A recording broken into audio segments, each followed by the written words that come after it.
The Brothers' War, Episode 4, The Ink of Empires, by Miguel Lopez. The year, 44, Argivian Reckoning.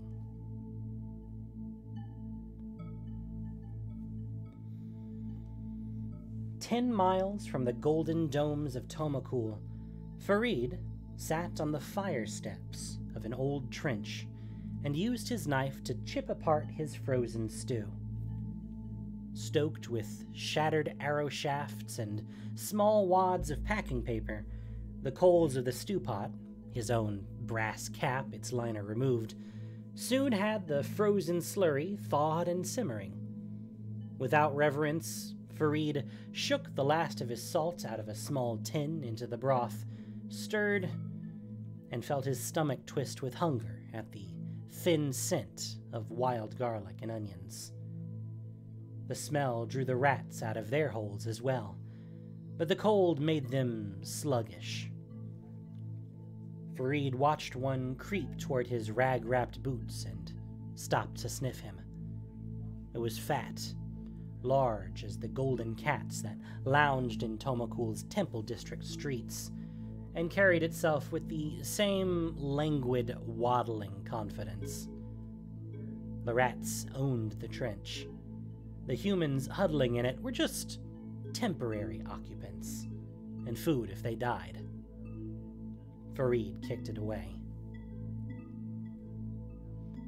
Their trench neared 2 decades old, a relic of the early war, expanded into something resembling the great earthworks Farid had seen during the retreats of the trans-Mardoon territories of Yotia. Down where the Mardoon River bordered Krug, they had trench lines reinforced with squat stone towers, bunkers that hid heavy bolt throwers, subterranean hospitals and mess halls, weather-sealed bunks that were lit and warmed by smokeless power stones.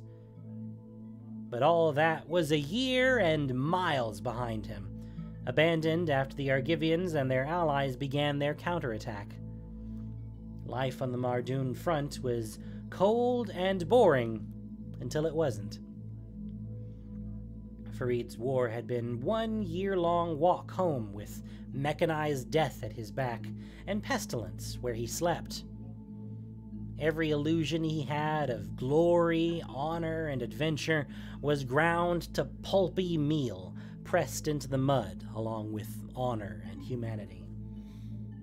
Each trench Farid's unit had retreated to had been older, shallower, and found in greater disrepair. When the war was last this close to Tomakul, there had been no machines, just foot soldiers and cavalry. Only the Qadir's closest advisors knew what a dragon engine was. No one had seen an Avenger, and Farid hadn't yet been born. When Farid and his unit first tumbled into this trench, exhausted and bloodied by the Artificer's cavalry, they found it a shallow ditch that stretched for a handful of miles across the valley floor, flooded, home only to the rats and the dead.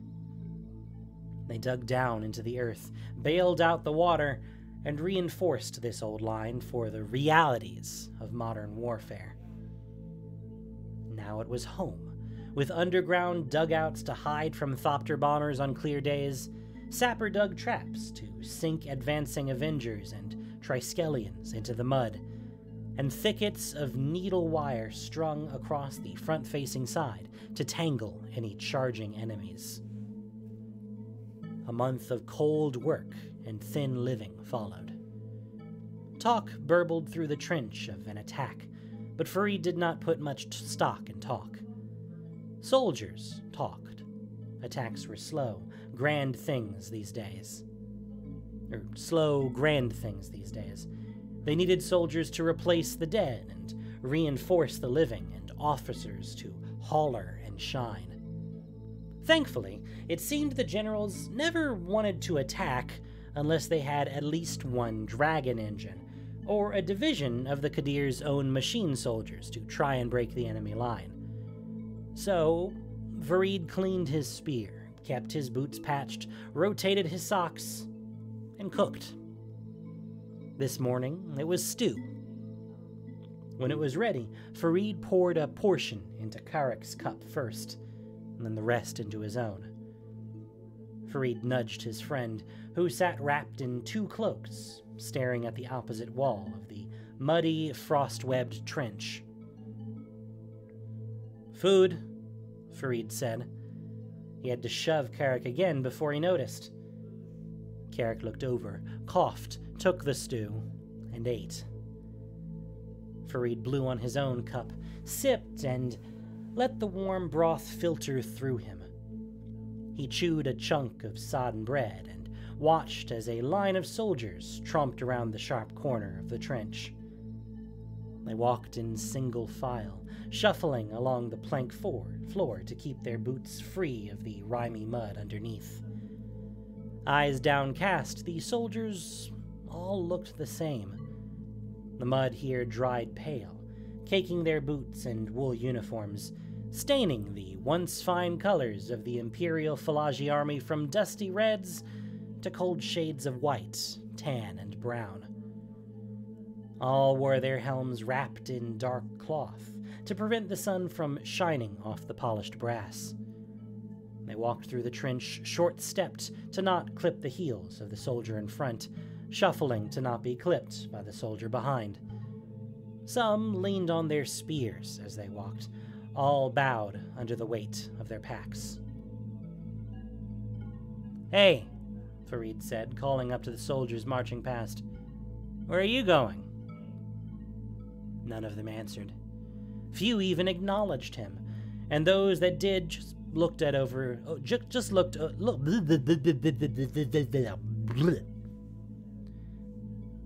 None of them answered. Few even acknowledged him, and those that did just looked him over with fatigue-sunken eyes while they shuffled by. An older soldier, whose coat bore a set of sewn-on sergeant stripes, passed, and Farid called out to her, asking where they were headed. "Making room," the sergeant said. She stopped to adjust her pack, perching on the fire step. "Replacements due in the afternoon." Farid cursed. "Replacements? They human?" The sergeant shook her head. "All we were told was to make room for him. You have any more of that soup?" It was Farid's turn to shake his head. Just bones and broth now. What do you have?" The sergeant thought for a moment, then fished into her coat. She pulled out a golden coin and held it out to Farid. It was one of the old ones, thick, with the last Kadir's face stamped on both sides. "For when you go home," the sergeant said.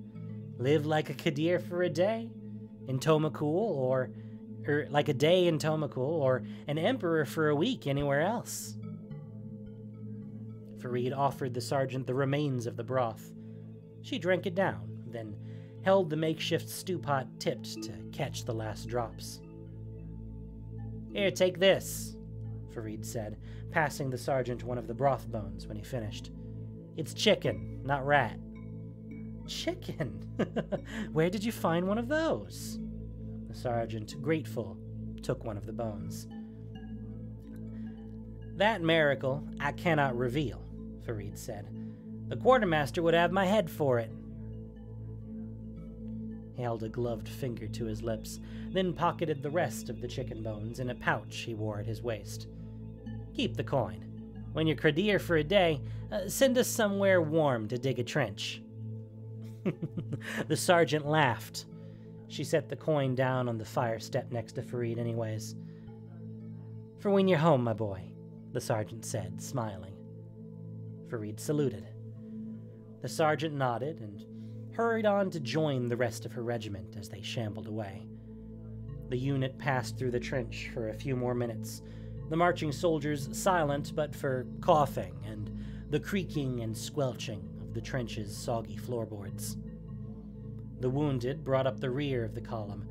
Those who could walk, who could still carry and thrust a spear, were sent back to the front, shuffling with their heads down and eyes distant.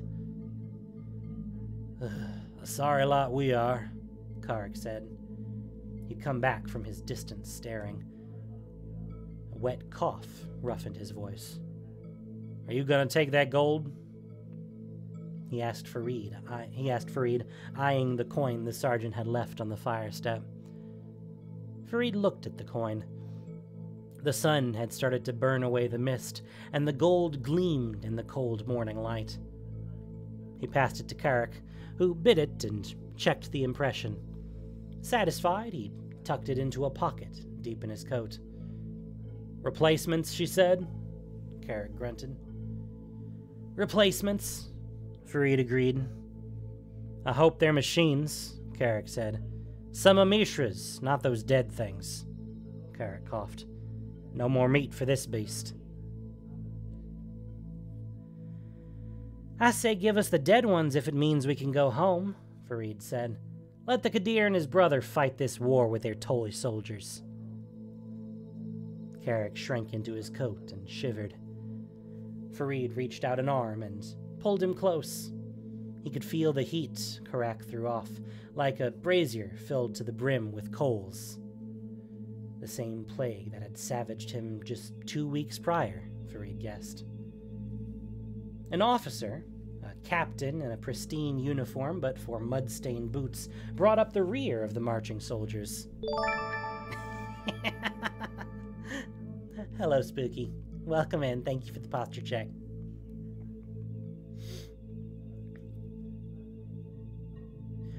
An officer, a captain in a pristine uniform but for the mud-stained boots, brought up the rear of the marching soldiers. Farid noticed him a second too late. Cursing, he stood. Carrick struggled, but Farid hauled his friend up and held him as the captain marched past.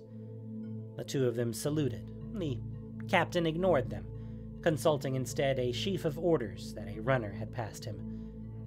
The runner, a youth in a similarly pristine uniform, paced alongside, hopping between the fire step and the plank walkway above the muddy trench floor, taking notes as the captain rattled off orders to be dispersed to various units up and down the line. Farid and Carrick and the rest of the men in their section stood for as long as it took for the captain to pass. When the officer turned the corner and was out of sight, they sat back down on the fire step, slouched back into their dugouts, and curled back up to sleep. Winter's deep chill sank into Farid. He watched over Carrick as his friend shivered. Officers, movement, replacements, and reinforcements activity. Officers, movement, replacements, and reinforcements. Activity.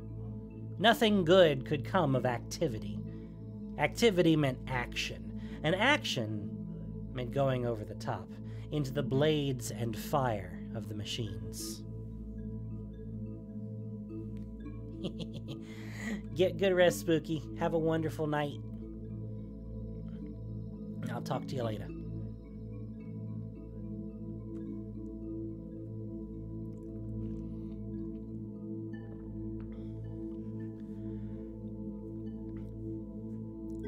The replacements arrived the next day, stooped under their heavy packs, yet to be lightened by the practicalities of war. They were human, not Mishran automatons or those stinking mechanical corpses.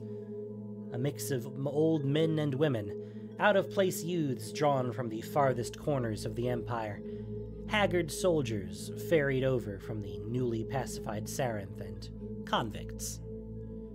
The replacements tromped through the trenches, eyes down, under the silent stares of the soldiers long on the line. Some looked to Farid as if they came from Tomakul, though most of the replacements seemed to be desert types, thin before arriving at the front, either swallowed by their uniforms or barely able to fit into them. A scattering of Zagonians passed, talking in their quiet tongue. A pair of broad, tattooed Sumifans marched past, a nervous song on their lips that left a taste of ozone on the air. A penal unit marched by at a quick step, closely watched by their broad and rough-tongued minders, the lot of them simmering with such a mix of fear, desperation, and brutality that Farid was glad to see them continue down the line, not stopping at his post. Some of the replacements carried themselves with an air of defiance, but most peered out at the brass caps with wide eyes, all pity and fear. The front never looked like what you wanted it to. Farid recalled that he had expected to see knights and champions and all that when he first arrived.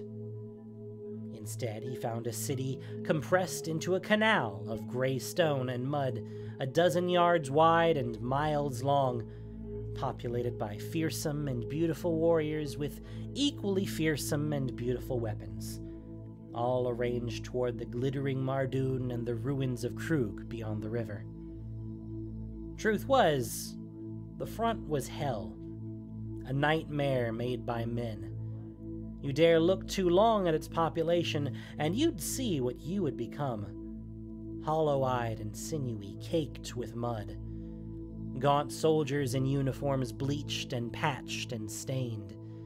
Farid was glad that moment was behind him. Better to already be the ghost. At last, the officers came. Lieutenants by their stripes and sashes, shepherding the replacements to their new posts. The young officers carried that Tomakul sturdiness about them, and, unlike the soldiers they led, actually wore brass caps and rose cloaks trimmed in gold cloth. The armor was polished, and they still carried swords. Farid broke away from the marching mass of soldiers with a squalid... What?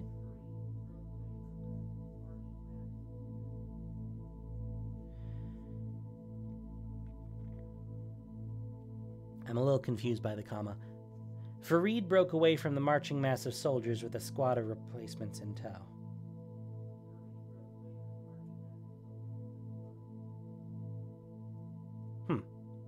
That sentence feels wrong, but we'll move on.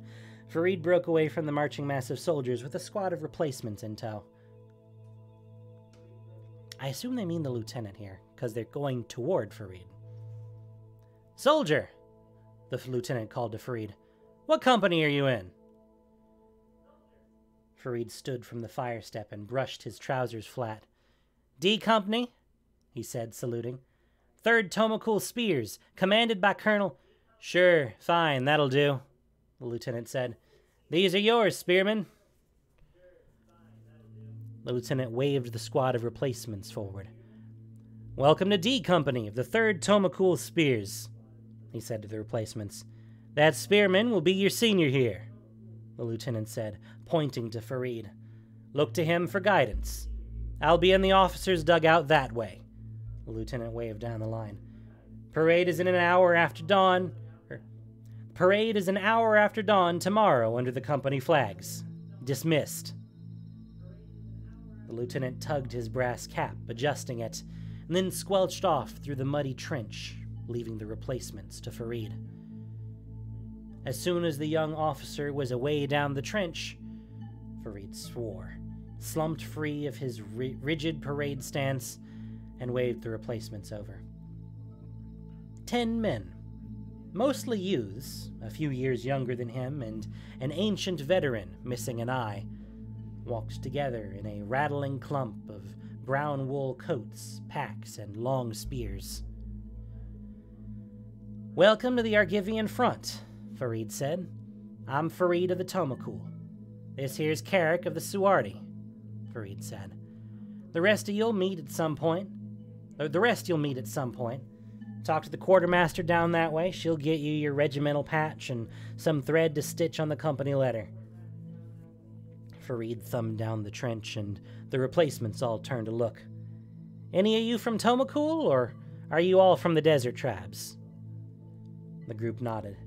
The older veteran stared forward with his good eye. He had the same look as Carrick. He was anywhere but here, but he was nowhere at all. "I'd never been out of the city before the war," Farid said to the assembled replacements. "Never been out in the deep desert. I heard it got cold at night, but never expected this. At least the moon mist is a great beauty." Farid looked around at the wide-eyed replacements. Nothing there but fear. "Why are you standing?" he said to them. "Grab a seat. Find a bunk." There were little cavities and burrows dug into the trench wall and reinforced by planks, their muddy floors covered with strips of burlap and torn cloth taken from dead soldiers. The replacements scrambled to grab the good ones. Each vacant dugout burrow had housed someone who went over the wall and never came back, and the dead always left small trinkets behind. If you were lucky, you might find something valuable to trade to the quartermaster for smokes or an abiz. "Have you seen the enemy, sir?" one of the younger replacements asked as they settled into the dugouts. "The Argivians and their machine devils?" The replacement swam under his brown, undyed cloak. He carried a spear, around the blade of which a thin ribbon of rose silk was tied. Farid first thought it a favor from a beloved that the boy had tied on, but as he looked at the replacement's weapons, he realized they all had a similar ribbon fastened to their spears. That was the new mark of the regiment, Farid realized. No more brass caps for the brass caps. The boy, like the rest of the replacements, wore only a soft field cap with flaps tied down over his ears instead of the proud helms Farid and the rest of the long-deployed soldiers had been issued. They must need the metal for more automatons, Farid figured. "I've seen them," Farid said. "They're machines as well." "How many have you killed?" the replacement asked, eager. Farid thought for a moment, recalling what he could of his years on campaign. He shrugged. "I don't think I've killed any." "What?" Farid looked at Carrick. "Have you killed any Argivians? Any Oceans?" Carrick, always bundled, shook his head. "None," he rasped from his wrappings. "I seen many dead. Never killed one myself." "Come to think of it, I've never even clashed with one blade to spear," Farid said. He flashed the long knife he wore at his side, then nodded toward his can opener, a sturdy pike about as tall as he, with a flat head that tapered to a sharp point. "These are can openers. We use them on Urza's machines, though I've only ever used mine on a fallen Avenger and Thopterex," Farid said. "Closest I've been to using these in a proper fight was when we followed a unit of scythe runners into a trench. All the Argivians were dead by the time I arrived." "Seen many dead," Carrick agreed. Told ya," one of the other replacements said, nudging his fellows. "Trench rats," he said. "Disgraceful cowards. No wonder the Argivians have pushed us so far from Krug. Nothing but soft city dwellers between them and the heart of our empire." Farid and Carrick laughed. Some of the other soldiers who had been eavesdropping chuckled, shook their heads, and continued resting, eating, or maintaining their worn equipment. "The Argivians are only 200 yards that way," Farid said, thumbing over his shoulder in the direction of the Argivian trench. "You want to storm their line? Wait another hour. The rising sun will be at your back, and then you can strike like the midday sun on the head of a waterless traveler," Farid said. That is exactly what we should do," the replacement spluttered. He was the bravest of his companions, but they all nodded along with him. "Why are we not driving them off our land?" Farid stood from the fire step and stepped toward the young man. "How old are you?" he asked, sizing up the youth. 15, the replacement said, looking to the side but not stepping back. The boy stood an inch or so taller than Farid, who affected a permanent stoop after his time in the trenches. "What's your name, boy?" Assad. Farid drew his knife. Assad stepped back, bumping into his companions. Farid grinned, then turned and stabbed his knife deep into the plank wall of the trench behind him. He levered out a chunk of rotting wood, sheathed his knife, and reached into the earth. He pulled a double handful of clay out from the cavity, dug a few scrapes deeper, and then wrenched something from deep inside the trench wall. He turned and held out a rag-wrapped length of bone, matted hair still clinging to the fetid remains. "You're younger than this trench." Farid tossed the bone to the ground at the youth's boots. "But not by much." He pointed to the ragged, soggy bone. "Look at that bone. That was a person. Can you tell me which uniform they wore?" The youth stared at the bone and did not answer. The rest of his cadre were silent. "This land doesn't matter," Farid growled. "You got a cloak?" Farid asked the group. They all nodded, some even grabbing the corners of cloaks they wore to show him. "Boots?" Again, the youths showed Farid the plain but sturdy boots they all wore. "Good," Farid said. "Listen to me and learn my lesson well. Your cloak and boots matter more to you than this trench. If the Argivians make it through our wire, if their metal avengers lead the way, if it looks like we're gonna lose this line, you grab your cloak and you grab your boots and you run." Farid kicked the bone off the planks and into the soggy mud of the trench floor. "There's always another trench. Might not always be another cloak or pair of boots." He waited until each of the boys nodded at him. "Good. Lesson over. You're dismissed." The replacements shuffled away. One remained, not moving from where he stood. The old one-eyed veteran. He leaned on his spear with the comfort of a killer. "How long?" the old veteran asked. "A year and some months as the start of winter," Farid said. "Carrick here has counted 3. You?"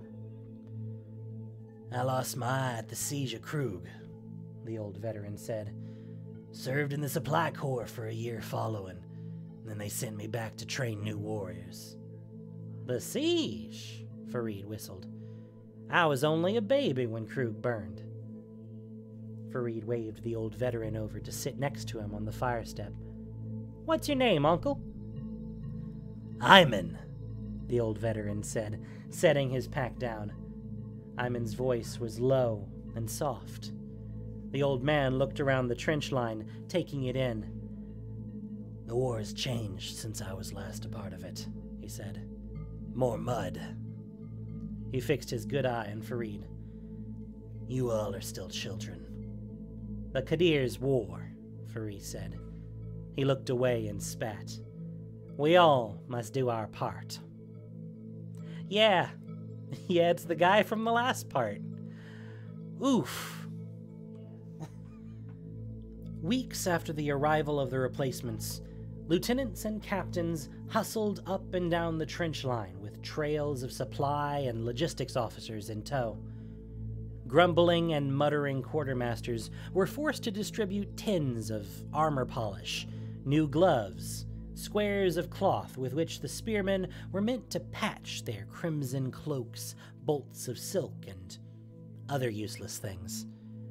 They also doled out extra rations of nabiz and mutton that were well received by the young replacements, but who did not know what extra rations of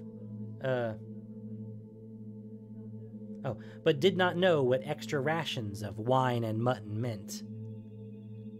In the mornings, the soldiers were woken by runners and their sergeants for parade formations, ordered to line up as best one could in the narrow confines of the trench for presentations to the majors and colonels who walked with scarves held to their noses, through the places where the soldiers lived.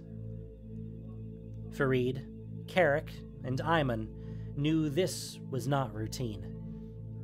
The young, fresh replacements did not. They all thought this was a mighty refutation to Farid's chilly warnings made only days prior. Assad let Farid know as much after their section was dismissed following this morning's inspection. "Not so bad, this life," Assad said over loud to the coterie of conscripts that followed him. "You just need to lose that city softness, you see." He exhaled a powerful breath, sending a plume of steam roiling out into the cold morning air. He beat a fist against his firm stomach. "Carry that desert heat in your belly and love for our empire in your heart, and you'll never see a sad day in this mighty force," Assad said. "Our Qadir means to set us on the attack again." He looked to Farid, smiling. "And I think everyone here should clamor to cover himself in glory after this last year of defeat. Only way to wipe away that shame is to put Tomakul to our back and send the Argivians running. Right, boys?" A cheer went up among the replacements, and, to Farid's dismay, even among some of the soldiers who had been on the line for months now. Fool's courage, second only to fear, spread quick as fevers. Only those who had been on the line for an actual attack and lived resisted the fervor. Farid did not engage with Assad. He was not a fighter. Besides, he had plans to make. That evening, Farid, Carrick, and Ayman huddled together in a deep dugout and spoke in hurried whispers over a single low candle. "Tonight before dawn," Carrick said. "Right," Farid said. "The attack is certainly coming by the end of the week. We need to go tonight." "And how will they know to expect us?" Ayman asked. "That I can't tell you," Farid said. "Not yet." "Fine," Ayman grunted. "Whatever gets me through it, I won't complain." "Good man," Farid said. "If it must be tonight, then who do we trust to bring in?"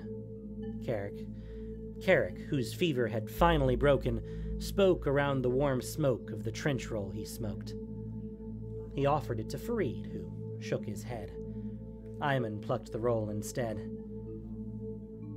"Not Assad," Ayman said.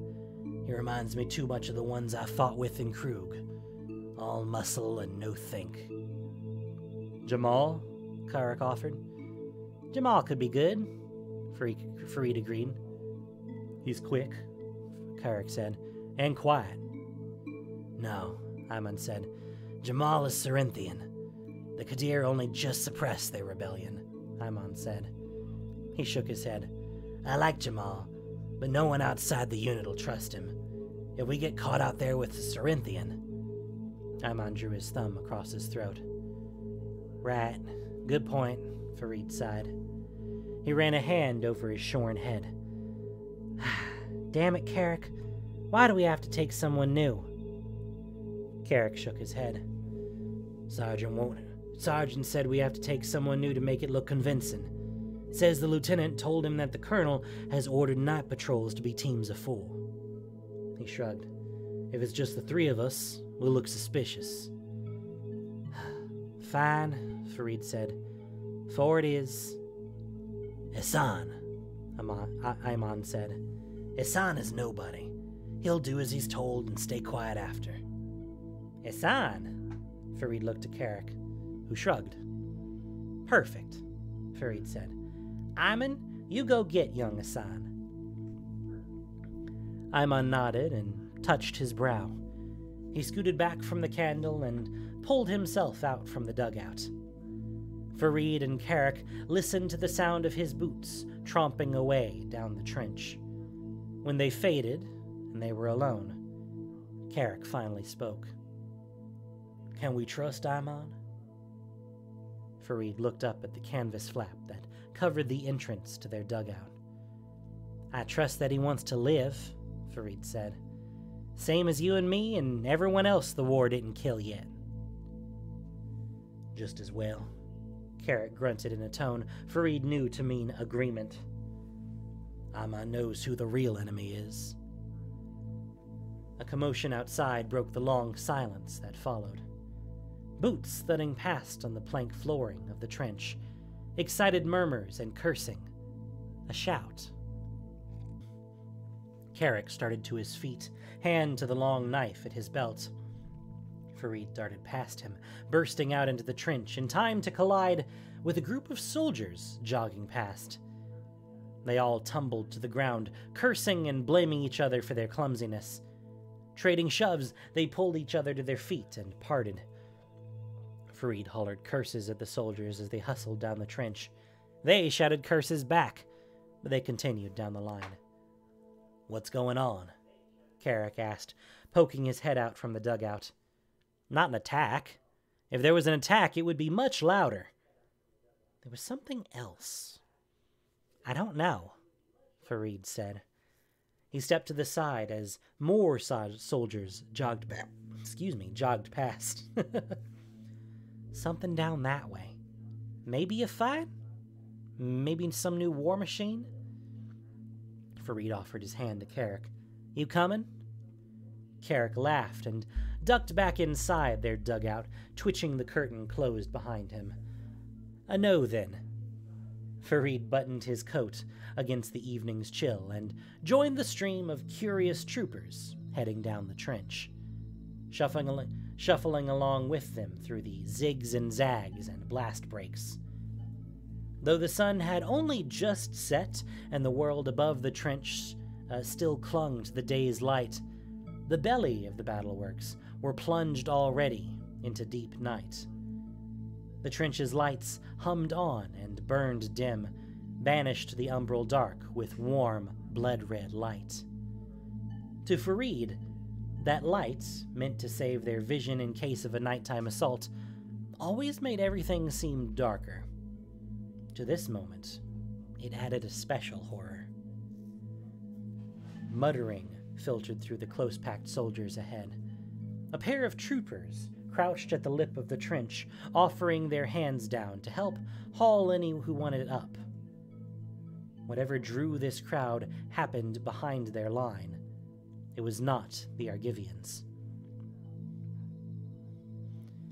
When it was Farid's turn, both soldiers hauled him up. They were silent, grim-faced, ashen. Farid did not ask questions. The last fingers of light bled below the horizon. Dozens of soldiers stood a short distance away, their breath puffing white into the deepening night sky. Red and green lights flashed and slipped through the gaps in this wall of bodies. Farid went alone to join them. The stink hit Farid first. Like an open latrine pit before the sanitary corps got to it, or a battlefield thick with the dead. A weight to the chilly evening air. He pushed through the crowd, which seemed more than willing to part. Some of the soldiers even turned and started back to the trench, prayers tumbling from their lips. The sound of chains and marching. The crunch of frosted ground trod over by hundreds of bare feet. The dim red and green nightlights topped poles carried by their minders, marker lights that the chained creatures followed. The dead ones. Farid thought he felt the blood drain from his face. Transmogrants. Hideous, piteous things that were once human, now a rotting amalgam of flesh and machine. Whispers spread through the line of onlooking soldiers as the transmogrants marched past not 10 yards away. The work of Mishra's protege, these things. The fate of any who died on the line, or those who passed of illness, or those who did not want to fight when the conscription gangs came to take them.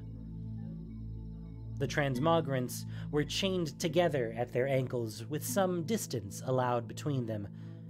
but they moved at a uniform step, more perfect than any drilled line of human soldiers Farid had seen. In the dying light, he could not make out many details of these horrors, but what he did see burned into his memory. He saw dead and graying skin, scoured from the cold and the sun, stretched and woven through dark metal. They walked without outward care of the cold. They carried no weapons, but wicked claws burst from weeping stumps.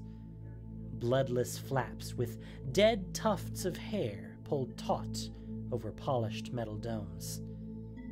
Chain veils hiding the ruins of faces, but not the hot breath puffing out from between the links. Farid's stomach soured, but he did not retch. The horror of what he saw made sense. It was the battlefield he knew, embodied in a decaying legion of killing machines. Farid pitied the people these things had been. He pitied himself.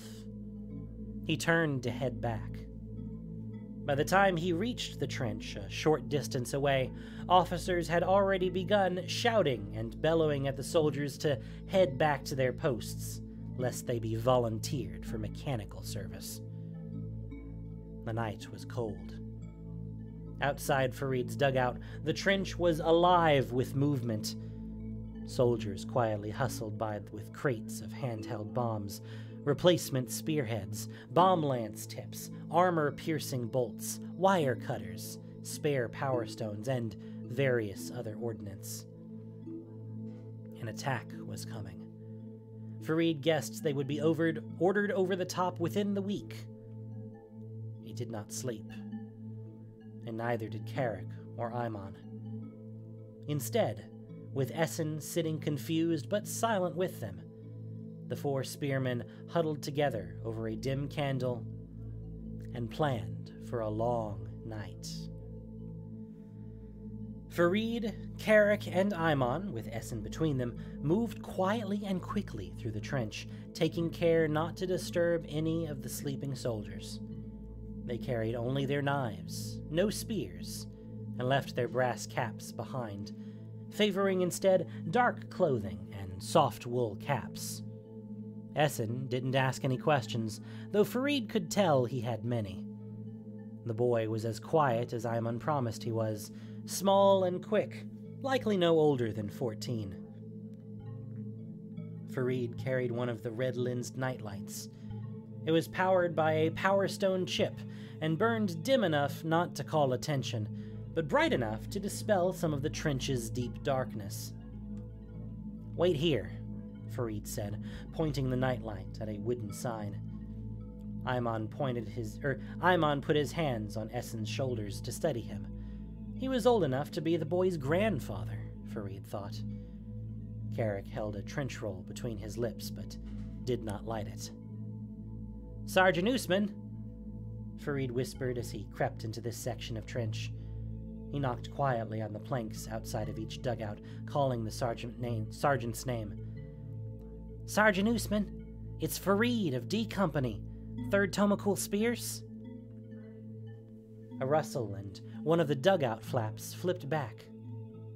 You're late, Farid," Sergeant Usman said, crawling out from his dugout. "I expected you an hour ago." He yawned, tugged his cap down around his ears, and crossed his arms for warmth. "Where are your men?" "Here," Farid said. He looked back to Carrick, Iman, and Essen and waved them over. The three of them moved quietly to join them. "Good. 4. Good," Usman said, tallying the small group. "Here, one moment." Usman whistled between his teeth, a short and clipped sound that slipped quickly away into the night. Another soldier emerged from a dugout with an armful of soft satchels. Usman took them and passed them to Farid, who handed them out one by one to his companions. "One full satchel for me and my boys, remember," Usman said, wagging a finger at Farid. "Or I talk, and you join the machines. Uncle, you'll be cheering when I return, Farid said, a quick smile on his lean face. Do you have the order, Chit? Usman reached into his coat and pulled out a ring of thin tin tabs. He snapped one off and held it out to Farid. You'll need to think of an excuse for why you're late and far from your unit, Usman said. But that chit will make your story believable to any officer that might stop you. Outstanding, Farid said, reaching for the chit. Usman did not release it. One full satchel, Usman said. If it's not burst into the seams, you'll talk, Farid said. It's not my first time, Sergeant, don't worry. You'll have a satchel by the dawn. Usman released the chit. Farid pocketed it, and Usman waved toward the fire step, where a ladder had been built into the trench wall. We cut the wire this morning. Go up here and stay low. Whistle when you return. You'll hear a tune as pretty as the flowers of Tomakul, Farid said, turning from the sergeant. Boys, let's go. Farid crossed the trench and tested the ladder. Finding it sturdy, he started to climb. Carrick followed, with Essen and Ayman bringing up the rear. As Essen watched the other men's boots disappear over the lip of the trench, he hesitated. The boy looked back to Ayman, who he had followed close behind until now. Uncle, Essen whispered to Ayman, where are we going? Quiet, Ayman whispered. Are we going to fight? No, Ayman said. Now up over the top and be quick. We don't want any officers to see us, he said.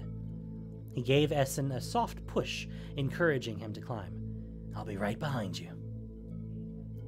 War had ruined Farid's faith, but he still regarded the world above the trench as hell. It was a place out of balance. Paradise was all things distributed in harmony and proper apportionment. The balances of stone, fire, sky, and water, imbued in one's body and soul, in the land and in dreams. No Man's Land, then, was the opposite. A crucible into which people were fed and ghosts emerged. It was a hell of the body, the soul, dreams, and the land. It was colder up here than in the trenches. Every surface was exposed to the bitter valley wind and watching eyes of the soldiers on both sides. Nothing remained of the forest that once filled this valley. The trees that hadn't been harvested before this valley became a battlefield were now cinder-blackened stumps. The river that once coursed here had been dammed somewhere near Tomakul to deny the Argivians any of its bounty. Of the towns that once dotted the valley, only a single, low, ragged stone wall remained. It was a landmark to the soldiers. How far from the wall has one moved in a year? How close to it?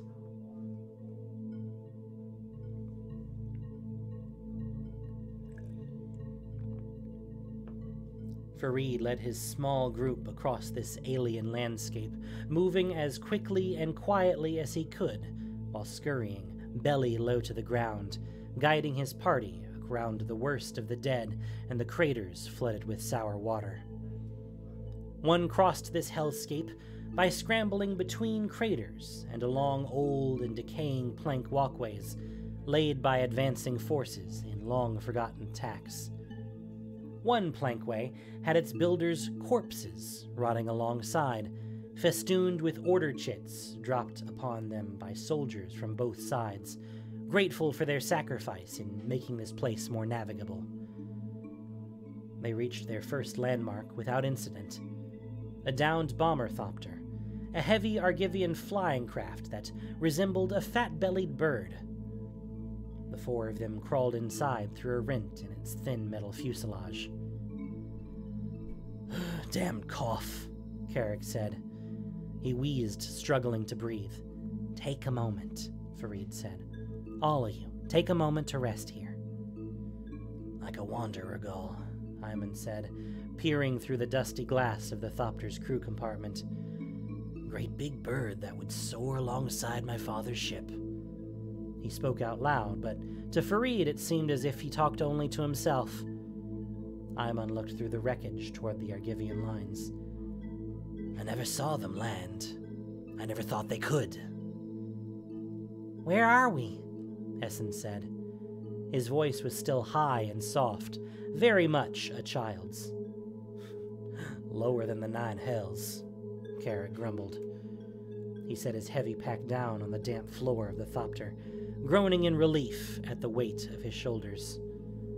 One hand rubbing his throat, he clambered over to Ayman and tapped him on the shoulder. "Let me look." Farid offered Essen a sip of his water. The boy took it, drank, and passed it back. "About 50 yards that way, where Ayman and Carrick are looking, is the Argivian line," Farid said. Essen looked bug-eyed toward the enemy lines. "Don't worry," Farid said. "We're not going to attack." He indicated the packs Carrick and Ayman carried. "We're going to trade. All we have to do is hang this flag here," he said as he pulled a short bolt of white cloth out from a pocket on his coat. "And wait." "I don't think I've ever seen an Argivian before," Essen said. "I was wondering how I'd kill one without a spear. The officer said they're made out of metal, and all I have is this little knife." "It's not the people you gotta worry about," Carrick said. "They die quick as cut flowers," Ayman said, agreeing. "Same as us." "We're not going to kill anyone," Farid said, quieting the group. "You can keep that knife hidden away, Essen. You won't need it unless it is to cut chocolate or sausage." Essen smiled at the mention of chocolate. Farid could tell it had been a long time since Essen last smiled. For that matter, it had been a long time since Farid had smiled. It took humanity to smile and mean it, and Farid had none. This was not a condemnation. It was an admission, a necessary act of survival. Tunnel your vision to the task at hand and survive. Farid quickly hung the strip of cloth on the outside of the crashed Thopter, facing the Argivian trenches. And then they settled in to wait. The cold pre-dawn light was endless, stretching across this blasted valley from Tomakul to Krug and beyond.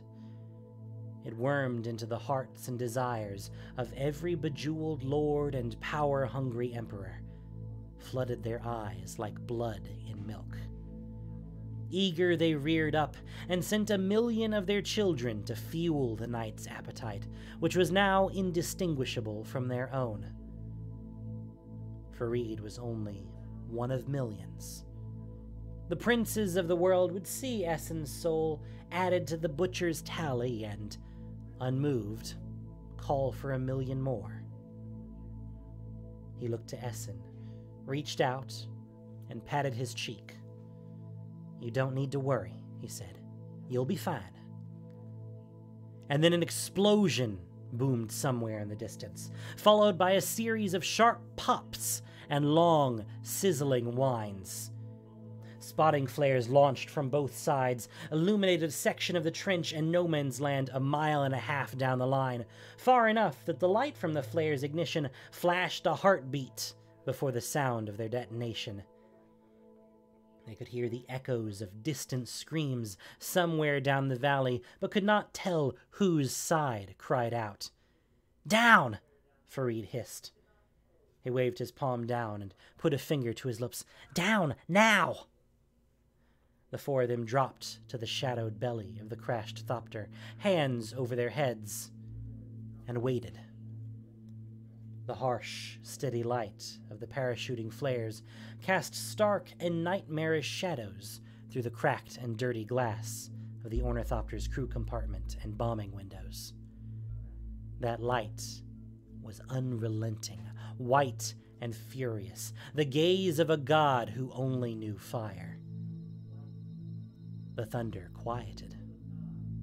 Not a battle, just a fight of no consequence.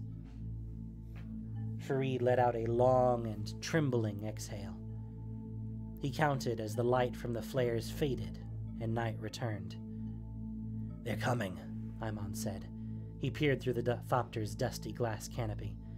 "I see 4 of them at least, 30 yards distant." "Just them, right?" Carrick asked. "No Avengers? No walkers?" "Just them," Imon said. "Farid?" Farid looked over to Essen, who had crawled into a corner, pale-faced and trembling. His hopeful smile gone. The boy knew he would never be fine. Even if by some grace Farid could resurrect this Thopter and fly it home, Essen would never be a child again. None of them could steal back what had been ripped from them. It was easy to become one of the next million, harder to resist the momentum of lords and emperors, unless... Carrick, go greet our friends. The Argivians spoke some Falaji, and likewise Farid, Carrick, and Imon had some Argivian. 4 Argivians clambered into the wreck of the bomber. One of them produced a canteen filled with some acrid spirit. Carrick broke out his trench rolls, and the soldiers got to talking, joking, and swapping small things. Though hesitant at first, Essen soon joined the rest of them, and the 8 soldiers together made a warm escape from the war. In the wreckage of the downed Thopter, this small group may as well have been comfortable acquaintances at a cafe in Tomakul or a tea shop in Argive. If Farid closed his eyes, he could almost imagine a world outside of this one. "I want to apologize for being late," the Argivian leader said in lightly accented Falaji. She was a wind-bitten woman who reminded Farid of his mother. Stern, but he could see the laugh lines worn into her face. Laria, Farid remembered her name. "Crossing our line was difficult," Laria said. "Lots of officers, too. Many new ones." She pointed to her eyes, and then to her group. "They don't trust us, so they watch." Carrick grunted. Sounds like officers," he said, speaking his own rough Argivian. "Always looking to use their swords." The Argivians chuckled. Laria smiled. She looked past Farid and Carrick to Imon and Essen, who, though part of the group, had kept quiet. "This is Essen," Imon said, speaking before Farid could. The old man's Argivian, though accented, was perfect. He spoke with the comfort of one who had heard a language young and grown up with it close. "He's new on the line, from Tomakul. My name is Imon. I am not new to the line, though I thought myself retired from the war many years ago after I was wounded." "You speak our language well," Laria said. She switched to Argivian and introduced herself. Farid only caught a few words as she and Imon carried on a rapid, gregarious conversation. Farid watched the 2 of them talk and felt a distant sort of hope. Imon, like Essen, could still spark into the person he was before the war. The only difference was he had been through it before. The old man had been shoved into hell, all but torn to ribbons by the death machines there, and still knew how to make someone laugh. His smile was not sweet. Many of his teeth were missing, and the scars that webbed out from his ruined eye tugged at the corner of his mouth. But it was a beautiful smile. Laria's quiet laughter was the sound of Farid's sisters and mother kneading dough. This moment was good. The war didn't make this moment happen. It happened despite the war. Farid looked from Ayman's broken smile to Laria's graying hair, Carrick's gaunt face to the bandaged brow of the Argivian soldier he compared and traded knives with. Farid was not a poet, but the beauty of this moment sat with him. He committed to memory the tragedy of this little piece. Their blood was the ink in which lords and emperors rewrote the borders of the world. "It's nearing dawn," Laria said after some kind hours passed. The 8 of them were well comfortable now, their helms discarded and packs piled, laden with the goods they all brought to trade. "We should get back." Now, Farid thought. The mighty could not write without ink, rob them of their medium. "There is an attack coming," Farid said. "Our officers have been preparing an assault, the whole front." Laria raised an eyebrow. She looked to her soldiers, who paused as they adjusted their packs. "Farid," Carrick said, speaking Falaji, "this could get us killed." "Quiet," Farid snapped. Carrick quieted, glowering. Farid ignored him and continued, switching back to Argivian. "Our generals have moved in a whole regiment of transmogrants, the Kadir's dead men," Farid said. "Those silks and kits we gave you, they passed them out to us just days ago.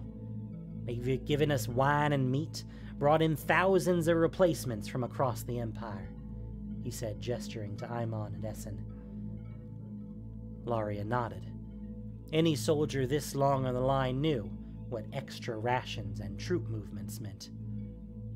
"Thank you, Farid," she said. She looked to Ayman and spoke to him in Argivian, far too fast for Farid to understand. Ayman responded. Laria smiled, and with a salute, she and her troops left the ornithopter. "What did she say?" Farid asked Ayman. "Clay statues," Ayman said. "What?" "Their general," Ayman said. "A man named Tanos. He's an artificer in service to their lord Urza. He has brought with him a dozen units of his clay soldiers." Ayman nodded toward the Argivian line. "Laria said they know our attack is coming. They've been preparing for weeks. It's going to be a slaughter on both sides," Ayman said. "But if we stay back," she said, "it will only be a slaughter of machines." Farid exhaled. He had been holding his breath the whole time without realizing it. He looked at Carrick, who was pale. "We have to keep this to ourselves," Carrick said. He looked to Ayman and Essen. "We can't tell anyone." "I know," Farid said. "If anyone else discovers that we know this," Carrick whispered, "we'll be hung as traitors if we don't die first." "Yeah," Farid nodded. He closed his eyes and sighed, pinched his brow. "Fine. We keep this between us. Agreed?" "Aye," Ayman said. He muttered a quick prayer. "Agreed," Carrick said. Essen said nothing, but nodded. "Good," Farid said. It was far from good, but it was enough. As they crawled, silent and burdened, through the cold mud back to their trenches, Farid wrestled with hope. What other choice do the disposable people of the world have? The men above them had weapons, gold, blessings from the gods. All that Farid had was his body. All he could do was refuse to be ink and try to save the ones that could still be pulled out from the night. The order to attack came 2 days later. The officers' whistles thrust the cold morning into blinkered clarity. One purpose now: survive and advance. Farid flinched as another barrage of energy beams and shells rumbled overhead, whistling and screaming through the sky. The earth shook. His heart pounded against his cuirass. The first wave had already gone over the top. Only a handful from Farid's section, tumbling back into the trench, feathered with bolts. The second wave stood ready on the fire step. Farid, Carrick, Ayman, and Essen stood in the final wave of the day, shoulder to shoulder with the other soldiers of D Company, 3rd Tomakul Spears. Stinking fear and shallow breath fogged the air above them. Someone retched, as someone always does. Farid's leg could not stop shaking. A sound like thunder rumbled overhead, constant and bone-rattling. Heavy bomb lobbers catapulting shells overhead from somewhere well behind the line. Farid had seen those machines before. They looked to him like beetles with smokestacks bristling from their backs. Cannons, the engineers and artificers called them. They had been firing for the better part of an hour now, pounding the Argivian line with explosions and shrapnel. Acrid smoke drifted back. Though he could not see from inside the trench, Farid could smell the raging, terrible fire. They would continue that bombardment until the first wave was nearly upon the Argivian lines. An officer stood directly behind Farid, sword drawn, and bellowed about glory and honor and driving the Argivian dogs back to the Mardoon. He promised the first soldier of his company to reach the Argivian trench a sack of gold coins, a commendation to any who captured an Argivian flag. If any cowards remained behind, he promised to have them taste Tomakul steel. D Company's lives were packed onto their backs. If this attack was successful, which the officers demanded and assured them it would be, then they would move into the cleared-out trench. If they died, well, then it was easy for the quartermasters and supply officers to collect. D Company wore their coats, their long knives, brass caps if they had them, or soft campaign covers if they did not. They carried their short spears and bandoliers of extra bomb-tipped heads, clubs, trench nails, anything to make them better killers. The bomb lobbers fell silent, the last reports of shells echoing away down the valley. Another whistle. The barking of sergeants and hollering of officers drove the second wave up from the fire step, up over the ladders, up over the lip of the trench, and into the swirling smoke. No land beyond the lip of the trench, Farid thought as he stepped up the first step. He cheered along with the rest of the men, cheered until his throat hurt, so the officers would not turn on him. Ayman bellowed. Essen's voice cracked and wobbled. Carrick cursed over and over. They were next. What do we do? Essen looked up at Farid, clutching his spear in a white-knuckled grip. We go slow, Farid whispered. It wasn't safe to talk here. Stay with me. Be my shadow. Don't go anywhere I don't go. If I die, look for Carrick or Ayman. Farid looked down at Essen. If you can't find any of us, get down and stay down until night. Don't fight, just stay alive. Essen nodded. He shuffled closer to Farid, who put an arm around his shoulder. Ready up, spearmen! The officer behind them shouted, slapping Farid's arm with the flat of his sword. Farid cursed and removed his arm from Essen's shoulder. Shouts up and down the line, runners hurrying with last-second orders. Officers clenched whistles between their teeth, but did not blow, reading the small scrolls. The wind changed. The rotten stink of decay washed over the trench from behind, as the officers shouted at their shoulders to pull up their masks. Farid and the rest of the company tugged their muslin masks from their pouches and tied them on.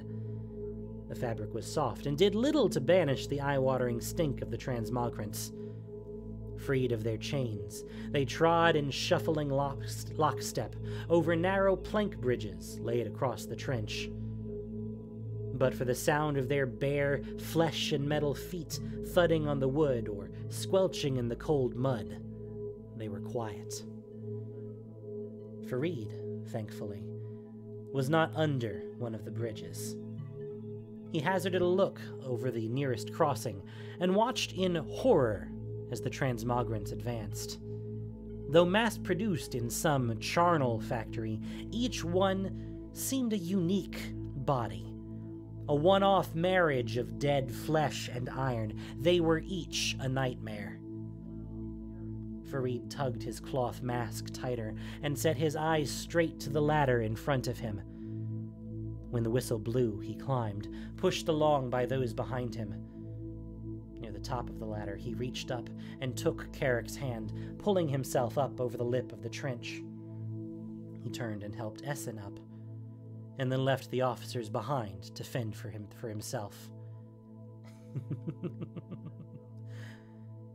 The charge was slow, despite the screaming of the officers' whistles and hoarse cry from the third wave. Smoke drifted over everything, shrinking their world down to a hazy ring 12 yards in diameter. Farid, Ayman, Carrick, and Essen moved slowly forward, spears level, spaced only a few feet apart, marching rather than running toward the Argivian line. A dozen or so spearmen walked in rank alongside them, vanishing into the smoke on either side. An officer walked behind them, sword drawn. "Steady, boys," Farid said. "Steady. Watch your footing." A hot rain fell, mud and water tumbling down from the morning's mighty bombardment. Here and there, they came across the fallen bodies of their comrades, torn and burned, casualties of the shells that missed their mark and fell among their own ranks. The charge across no man's land was a slow tumbling of balance and recovery. They slipped and slid across muddy craters and used their spears as walking sticks. Shouts rang up and down the line, drifting in from the smoke along the advance. Together they crossed the crater field and passed by the ruined ornithopter. Ahead it was quiet, without the usual sound of battle. No cries of pain or fear, no shouts, no clash of metal on metal. No great booms and reports of bombs or the massive weapons of the machines. Just the crackle of fire, the soft rattling of their equipment, and the quiet encouragement of the officers behind. They reached the Argivian trench and found it empty. Their bombardment had been effective and terrible, churning the well-engineered battlements into a mess of wire, burning wood, and abandoned equipment. Some lightly wounded Falaji soldiers of the first and second wave sat smoking or resting on captured crates of Argivian equipment. They greeted the third wave with exhausted nods and sardonic cheers. "Where are the Argivians?" a lieutenant screamed at the wounded soldiers. "Where's the enemy?" "Front's moved," a wounded corporal said. She thumbed over her shoulder, down the valley toward the distant Mardoon. "Rest of the third went on the next trench. Looks like the Argivians are running back to Krug." The officer stamped and fumed, and then ordered D Company to check the trench while he went to find out what he should do. Farid, Carrick, Ayman, and Essen went together, the four of them wandering off into a section of the trench that was largely intact. They found it to be a mirror of their own, dugouts and small chambers for soldiers to crouch and sleep in, empty racks where they would have kept weapons stowed for quick access should an attack come, plenty of small things left behind in the hurry to escape. Not a single soul remained. Farid and Essen found a transmogrant that had tumbled into the trench and snapped in half. Farid stabbed it with his spear, thinking to put the beast out of its misery, but it only grabbed the weapon and turned its eyeless gaze to him. Farid released his spear and staggered back. The transmogrant shuddered, as if trying to stand, but made no sound. Aimon pulled Essen from the transmogrant, wordlessly steering him away before the boy could try to use his own spear on the fallen creature. "Hey, Farid," Carrick called. He stood halfway in a dugout, spear tucked under his arm. "Look what I found."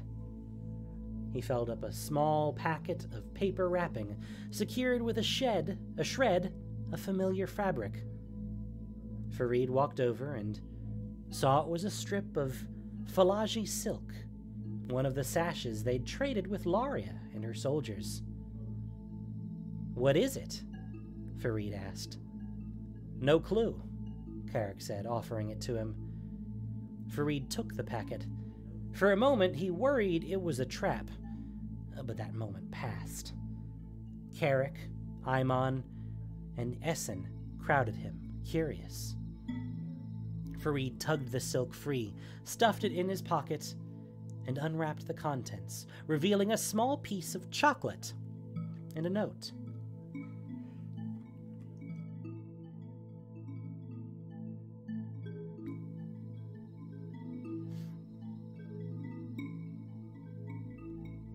Our Gratitude, written in Falaji script by an Argivian hand. Farid smiled. A small and human thing, ink blotting the page. The officer's whistles started up again. Forward, the order. 11 miles from the golden domes of Tomakul. The front was on the move once more.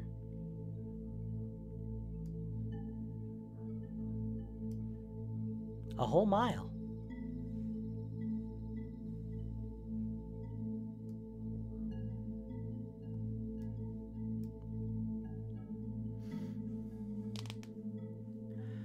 The same year, 44 AR, Teferi appeared at night in a place very much like hell. Fire burned low on all sides of the spot where he snapped into coherence.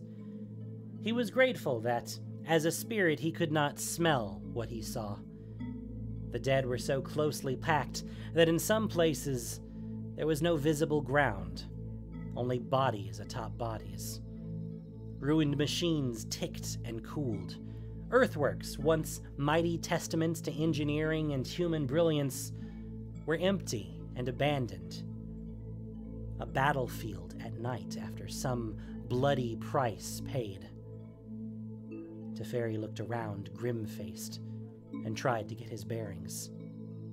The last 2 jumps had rattled him. The last battle took place on Argoth, an island shattered and buried by the Silex blast. Histories recorded by survivors elsewhere on Teriziar spoke of it as a verdant jewel, the last green place where the brothers fought. This place was not that. A bit of wall stood alone in a valley stripped of trees and greenery, boiled to mud and crisscrossed by wire-bordered trenches. Fires burned on what surface it could. Not Argoth, likely somewhere on the mainland. The knot of time around the last battle was a confusing morass of recursive loops, potentialities, and branching paths. Navigating them, even with the aid of Sahili's brilliant temporal anchor, was a nightmare. Or Teferi thought it was, until he realigned here on this battlefield.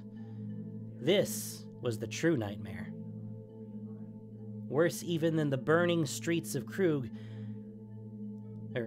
This was the true nightmare. Worse even than the burning streets of Krug. He'd returned shaken from that experience, but time, even for him, and even with the anchor at his disposal, was running out. He had to return quickly. Teferi guessed, and, against Kaya and Sahili's protestations, had engaged the anchor once more, seeking the last battle in the manifold mess of time that was the Brothers' War. On paper, his search was simple enough. Find what he came to think of as blotted time, where tens of thousands of lives met and came to an end.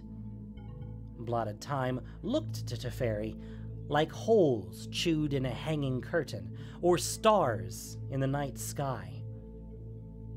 Its cause was great death, the infinite possibilities of all those lives ending in a moment, taking with them a piece of the great tapestry of time. Time was running out.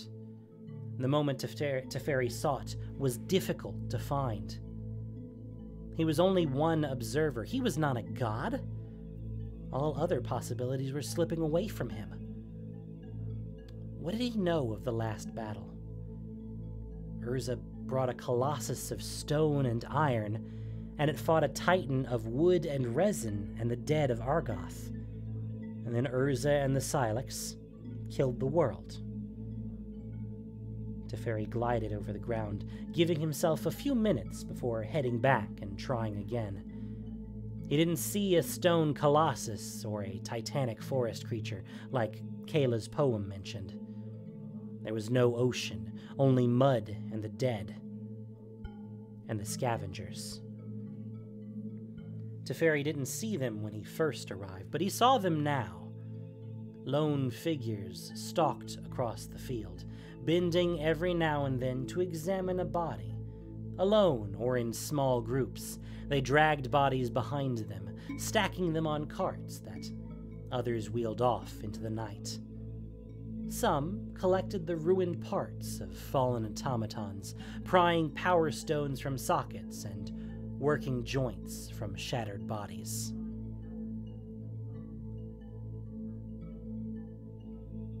Who are you? If Teferi had blood, it would have run cold. He turned slowly and looked into the hideously augmented face of one of the black-robed scavengers. "Are you the one from our dream?" the person whispered.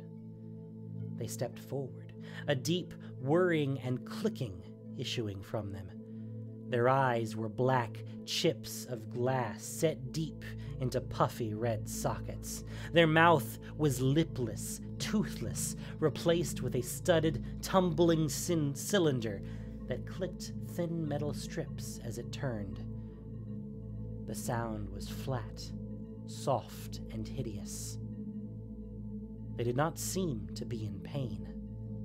Instead, it looked as if they were smiling.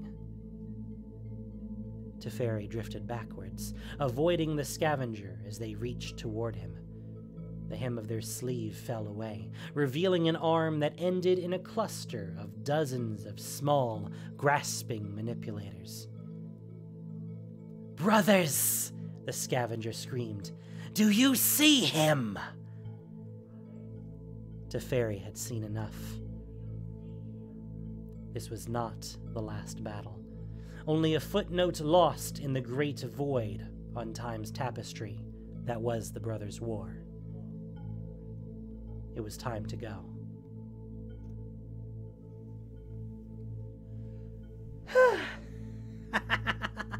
Wow. Oh, goodness. They're all so long.